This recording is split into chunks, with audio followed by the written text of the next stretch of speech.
A recent article co-published by the Times-Picayune New Orleans Advocate and ProPublica outlined some of the differences in policing between New Orleans and Jefferson Parish. The investigative journalist behind the article, Richard Webster, interviewed a number of Jefferson Parish residents, both white and black, who call the sheriff's office a racist organization. Webster wrote specifically about the situation of this woman. She's a black woman named Sojourner Gibbs, who was going into a diabetic shock while in her car when she was approached by JPSO deputies. In Webster's article, he talks about how Gibbs was mistreated, saying the cops thought that she was on some kind of drug or something and having some kind of a drug reaction.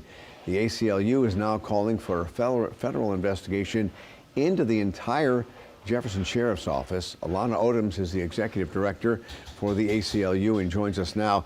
First of all, this article was very enlightening. It looked at more than just the Sojourner Gibbs case, where she was having an actual medical condition, but because what the article stated was because of what was apparently racial stereotyping, they assumed that she was just going through some kind of a drug overdose. Indeed. If you watch the video of Ms. Sojourner Gibbs being subdued by JPSO officers, you can clearly see that excessive force is being used. Her legs are essentially swiftly taken from underneath her. She is face planted into the ground.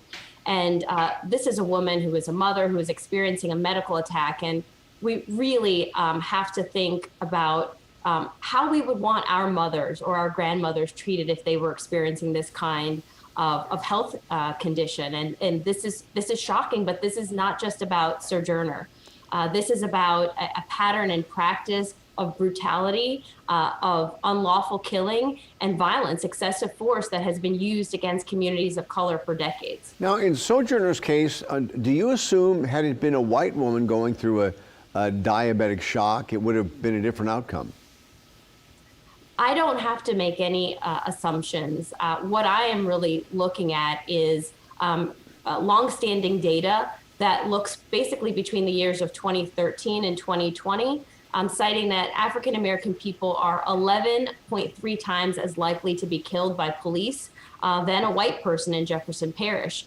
And more than that, Black people, although they make up only 26% of the population, they made up 73% of the people that were killed by police.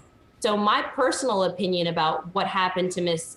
Sojourner really is irrelevant. What the data shows is that there's disproportionality and that Black people are treated with excessive force and are more likely to be killed. And I think that is something that all Jefferson Parish residents and frankly, all Louisianians should be really concerned about. And the ACLU is calling on the U.S. Attorney's Office to look into this and other cases, correct? We are, and we started a program 1 year ago, just about several months ago. It's called the Justice Lab. And what we've done is we have investigated incidents just like Ms. Gibbs's case, where we have found excessive force and unconstitutional policing has occurred. We have filed 7 federal lawsuits against police departments in Jefferson Parish. We filed 21 lawsuits, federal lawsuits against law enforcement agencies across the state of Louisiana. And in this particular case, we've, with the 7 lawsuits that we filed against police departments in Jefferson Parish, we have seen a consistent pattern and practice of harm, excessive force, and violence that's been perpetrated against communities. And we really feel like it is time for the United States Attorney's Office to take a full and clear, comprehensive look at these policing practices, because we know that unfortunately, police agencies are not equipped to police themselves. They have to have oversight, just like every other agency in our government. Could that include a consent decree like we see in New Orleans and a number of other cities around the country?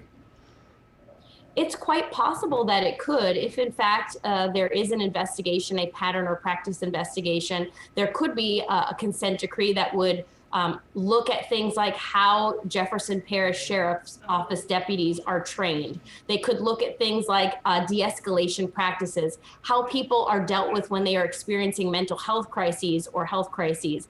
They could require that Jefferson Parish have body cameras, which for an organization of its size, with a $100 million budget, it is unthinkable that Jefferson Parish doesn't have body camera footage. And so a consent decree could look at all of those kinds of reforms and require that those things be in place in order to stop the violence and excessive force that's happening in the community. All right, thank you very much. We appreciate that.